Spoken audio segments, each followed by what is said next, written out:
आइए अब बात करते हैं झारखंड की कोरवा जनजाति के हीरामन जी की। हीरामन जी गढ़वा जिले के सिंजो गांव में रहते हैं। आपको ये जानकर हैरानी होगी कि कोरवा जनजाति की आबादी महज 6,000 है, जो शहरों से दूर पहाड़ों और जंगलों में निवास करती है। अपने समुदाय की संस्कृति और पहचान को बचाने के लिए हीरामन जी ने एक बीड़ा उठाया है। उन्होंने 12 साल के अथक परिश्रम के बाद विलुप्त होती कोरवा भाषा का शब्दकोश तैयार किया है। उन्होंने इस शब्दकोश में घर गृहस्थी में प्रयोग होने वाले शब्दों से लेकर दैनिक जीवन में इस्तेमाल होने वाले कोरवा भाषा के ढेर सारे शब्दों को अर्थ के साथ लिखा है। कोरवा समुदाय के लिए हीरामन जी ने जो कर दिखाया है वह देश के लिए एक मिसाल है। मेरे प्यारे देशवासियों, ऐसा कहते हैं कि अकबर के दरबार में एक प्रमुख सदस्य अबुल फजल थे। उन्होंने एक बार कश्मीर की यात्रा के बाद कहा था कि कश्मीर में एक ऐसा नजारा है जिसे देखकर चिड़चिड़े और गुस्से लोग भी खुशी से झूम उठेंगे। दरअसल वे कश्मीर में केसर के खेतों का उल्लेख कर रहे थे। केसर सदियों से कश्मीर से जुड़ा हुआ है। कश्मीरी केसर मुख्य रूप से पुलवामा, बडगाम और किश्तवाड़ जैसी जगहों पर उगाया जाता है। इसी साल मई में कश्मीरी केसर को जियोग्राफिकल इंडिकेशन टैग यानी जीआई टैग दिया गया। इसके जरिए हम कश्मीरी केसर को एक ग्लोबली पॉपुलर ब्रांड बनाना चाहते हैं। कश्मीरी केसर वैश्विक स्तर पर एक ऐसे मसाले के रूप में प्रसिद्ध है जिसके कई प्रकार के औषधीय गुण हैं। यह अत्यंत सुगंधित होता है, इसका रंग गाढ़ा होता है और इसके धागे लंबे व मोटे होते हैं, जो इसकी मेडिसिनल वैल्यू को बढ़ाते हैं। यह जम्मू और कश्मीर की समृद्ध सांस्कृतिक विरासत का प्रतिनिधित्व करता है। क्वालिटी की बात करें तो कश्मीर का केसर बहुत यूनिक है और दूसरे देशों के केसर से बिल्कुल अलग है। कश्मीर के केसर को जीआई टैग रिकॉग्नाइजेशन से एक अलग पहचान मिली है। आपको ये जानकर खुशी होगी कि कश्मीरी केसर को जीआई टैग का सर्टिफिकेट मिलने के बाद दुबई के एक सुपरमार्केट में इसे लॉन्च किया गया। अब इसका निर्यात बढ़ने लगेगा। यह आत्मनिर्भर भारत बनाने के हमारे प्रयासों को और मजबूती देगा। केसर के किसानों को इससे विशेष रूप से लाभ होगा। पुलवामा में त्राल के शार इलाके में रहने वाले अब्दुल मजीद वानी को ही देख लीजिए। वह अपने जीआई टैग्ड केसर को नेशनल सैफरन मिशन की मदद से पंपोर के ट्रेडिंग सेंटर में ई ट्रेडिंग के जरिए बेच रहे हैं। इसके जैसे कई लोग कश्मीर में यह काम कर रहे हैं। अगली बार जब आप केसर को खरीदने का मन बनाएं तो कश्मीर का ही केसर खरीदने की सोचें। कश्मीरी लोगों की गर्मजोशी ऐसी है कि वहां के केसर का स्वाद ही अलग होता है। मेरे प्यारे देशवासियों, अभी 2 दिन पहले ही गीता जयंती थी। गीता हमें हमारे जीवन के हर संदर्भ में प्रेरणा देती है। लेकिन क्या आपने कभी सोचा है गीता इतनी अद्भुत ग्रंथ क्यों है? वो इसलिए क्योंकि ये स्वयं भगवान श्री कृष्ण की ही वाणी है। लेकिन गीता की विशिष्टता ये भी है कि ये जानने की जिज्ञासा से शुरू होती है, प्रश्न से शुरू होती है। अर्जुन ने भगवान से प्रश्न किया, जिज्ञासा की, तभी तो गीता का ज्ञान संसार को मिला। गीता की ही तरह हमारी संस्कृति में जितना भी ज्ञान है सब जिज्ञासा से ही शुरू होता है। वेदांत का तो पहला मंत्र ही है अथातो ब्रह्म जिज्ञासा, अर्थात आओ हम ब्रह्म की जिज्ञासा करें। इसलिए तो हमारे यहाँ ब्रह्म के भी अन्वेषण की बात कही जाती है। जिज्ञासा की ताकत ही ऐसी है। जिज्ञासा आपको लगातार नए के लिए प्रेरित करती है। बचपन में हम इसलिए तो सीखते हैं क्योंकि हमारे अंदर जिज्ञासा होती है। यानी जब तक जिज्ञासा है तब तक जीवन है।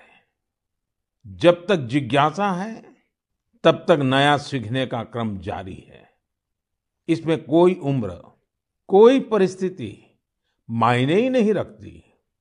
जिज्ञासा की ऐसी ही ऊर्जा का एक उदाहरण मुझे पता चला तमिलनाडु के बुजुर्ग श्री टी श्रीनिवासाचार्य स्वामी जी के बारे में। श्री टी श्रीनिवासाचार्य स्वामी जी 92 साल के हैं, 92 इयर्स। वो इस उम्र में भी कंप्यूटर पर अपनी किताब लिख रहे हैं, वो भी खुद ही टाइप करके।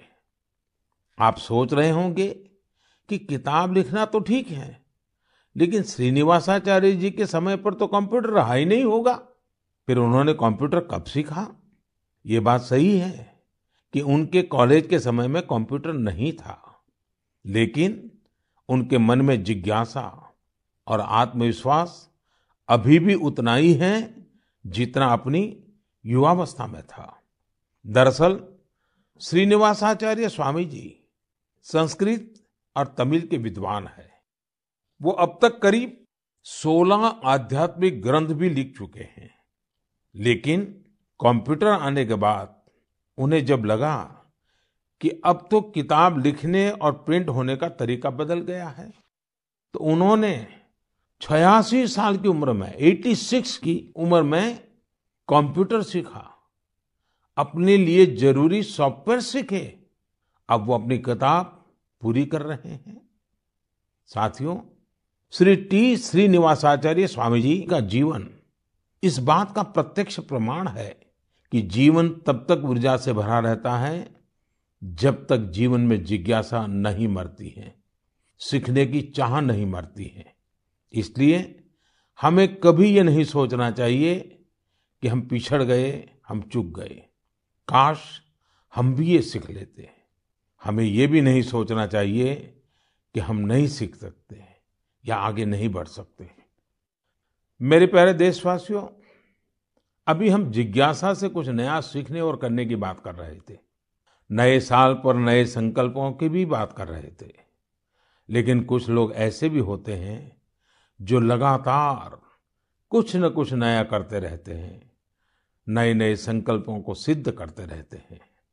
आपने भी अपने जीवन में महसूस किया होगा, जब हम समाज के लिए कुछ करते हैं तो बहुत कुछ करने की ऊर्जा समाज हमें खुद ही देता है।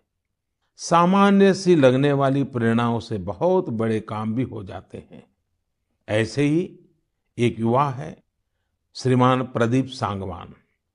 गुरुग्राम के प्रदीप सांगवान 2016 से हीलिंग हिमालय नाम से अभियान चला रहे हैं।